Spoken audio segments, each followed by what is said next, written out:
Assalamualaikum warahmatullahi wabarakatuh. Perkenalkan, nama saya Sifatunisa dari kelas 10 Perbankan 1 ingin menjelaskan materi IPS tentang interaksi sosial. 1. Syarat terjadinya interaksi sosial. A. Kontak sosial. Kontak sosial merupakan suatu kontak antar satu pihak dan pihak lain yang saling beraksi. Contohnya, ketika Anda bercakap, bermain, dan bertegur sapa dengan teman, maka akan terjadi kontak sosial antara Anda dan teman Anda. 1. Jenis-jenis kontak sosial dalam interaksi sosial sebagai berikut. A. Kontak sosial primer. Kontak sosial primer adalah kontak sosial yang terjadi secara langsung tanpa perantara. Contohnya adalah kedua orang yang bertukar senyum. B. Kontak sosial sekunder langsung. Kontak sosial sekunder secara langsung adalah bentuk sosial yang dilakukan dengan perantara pihak ketiga yang bersifat pasif. Contohnya, seseorang mengirim surat melalui pos. C.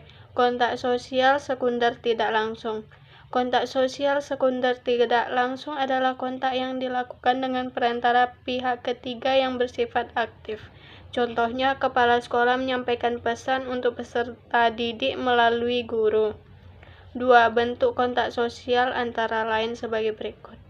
A. Antar individu. Contohnya, seseorang pembeli sedang menawar harga barang kepada seorang penjual di pasar.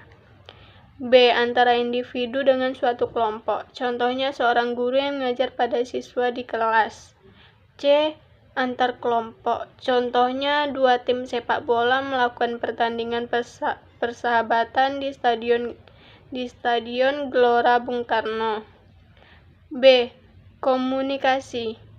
Komunikasi adalah proses penyampaian berbagai pesan secara verbal dan nonverbal. Komunikasi yang efektif terjadi apabila sesuatu atau pesan yang diberitahukan komunikator atau penyampai pesan dapat diterima dengan baik oleh komunikan atau penerima pesan, sehingga tidak terjadi salah persepsi. 2. Faktor-faktor mempengaruhi interaksi sosial. A. Imitasi. Imitasi adalah proses seseorang mencontoh gaya hidup tokoh yang diidolakan sehingga mendorongnya untuk meniru orang lain atau kelompok. 1. Dampak dari proses imitasi dapat bersifat positif dan negatif, yaitu A. Dampak positif proses imitasi adalah memperoleh pengetahuan, keterampilan, serta tingkah laku dengan cepat dan seragam. Contohnya, meniru cara berpakaian tokoh idola dan meniru pola makan sehat dari negara lain. B. Dampak negatif proses imitasi yaitu dapat menimbulkan kesalahan kolektif sehingga dapat menghambat kebiasaan berpikir kritis. Contohnya, merokok di ruang publik dan menghambat kebiasaan dan menggunakan smartphone ketika belajar di kelas. 2. Jenis imitasi dibedakan menjadi dua, yaitu meniru tanpa sengaja karena individu tidak mengetahui tujuan dan peniruan tersebut, dan meniru disengaja karena individu mengetahui tujuan dari peniru tersebut. B. Sugesti. Sugesti adalah proses sosial yang berlangsung jika suatu individu menerima suatu pandangan atau sikap pengaruh dari individu lain. Autosugesti adalah sugesti terhadap dirinya sendiri, sedangkan heterosugesti merupakan sugesti dari orang lain. C. Identifikasi adalah proses seseorang untuk menjadi sama atau mirip dengan tokoh yang diidolakan. D. Simpati. Simpati adalah kemampuan seseorang untuk merasakan seolah-olah ia berada dalam keadaan yang sedang dialami oleh orang lain. Contohnya, kita ikut merasa sedih saat mendengar tokoh yang diidolakan. E. Empati. Empati adalah simpati yang mendalam sehingga mempengaruhi kondisi fisik dan jiwa individu yang mengalaminya. 2. Interaksi sosial asosif. Interaksi sosial asosiatif adalah bentuk interaksi yang dilakukan untuk mencapai kepentingan atau tujuan bersama. Bentuk-bentuk interaksi sosial asosiatif sebagai berikut. A. Kerjasama. Kerjasama adalah suatu usaha bersama yang dilakukan untuk mencapai kepentingan atau tujuan bersama. Bentuk-bentuk kerjasama antara lain 1. Gotong royong, yaitu bentuk interaksi sosial dengan melakukan kerjasama bersama-sama untuk satu tujuan bersama. Contohnya masyarakat gotong royong dalam pembangunan rumah ibadah. 2. Tawar-menawar atau bargaining, yaitu proses perjanjian tukar-menukar barang atau jasa antara penjual dan pembeli hingga mencapai kesepakatan bersama. Contohnya proses transaksi antara pembeli dan penjual yang terjadi di pasar. 3.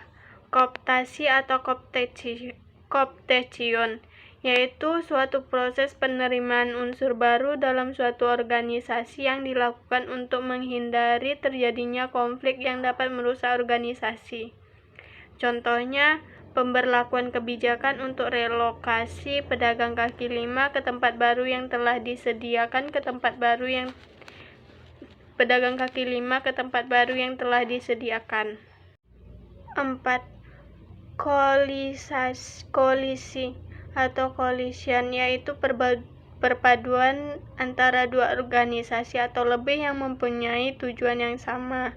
Contohnya kualitas beberapa partai politik untuk mencalonkan seseorang pemimpin dalam pemilu. 5. Joint venture, yaitu kerjasama dalam mengerjakan suatu proyek tertentu. Contohnya usaha pertambangan, jalan tol, perhotelan. 3. Akomodasi. Akomodasi yaitu interaksi sosial yang dilakukan oleh masyarakat sebagai upaya untuk menyelesaikan suatu pertentangan tanpa menghancurkan lawan. Jenis-jenis akomodasi. 1. Coercion atau coercion, yaitu upaya menyelesaikan masalah dengan menggunakan tekanan kepada salah satu pihak agar menjadi lebih lemah. Contoh ketika terjadi bentrok antar kelompok, polisi akan melakukan koersi, yaitu menembakkan gas air mata.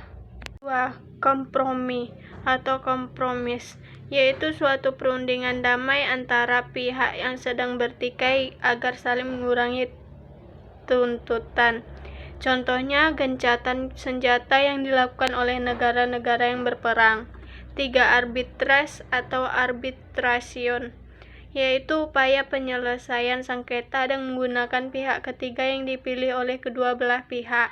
Keputusan pihak ketiga bersifat mengikat sehingga harus diikuti oleh pihak-pihak yang bertikai. Contohnya arbitrase yang dilakukan oleh polisi dalam menyelesaikan masalah antara korban dan pelaku kecelakaan lalu lintas. 4. Mediasi atau mediation, yaitu proses mengikut setiap pihak ketiga sebagai penasehat yang bersifat netral dalam penyelesaian suatu perselisihan. Keputusan pihak ketiga tidak mengikat sehingga pihak-pihak yang bertikai tidak wajib untuk mengikuti saran atau usulannya. Contohnya penyelesaian masalah antar warga yang berselisih oleh ketua RT.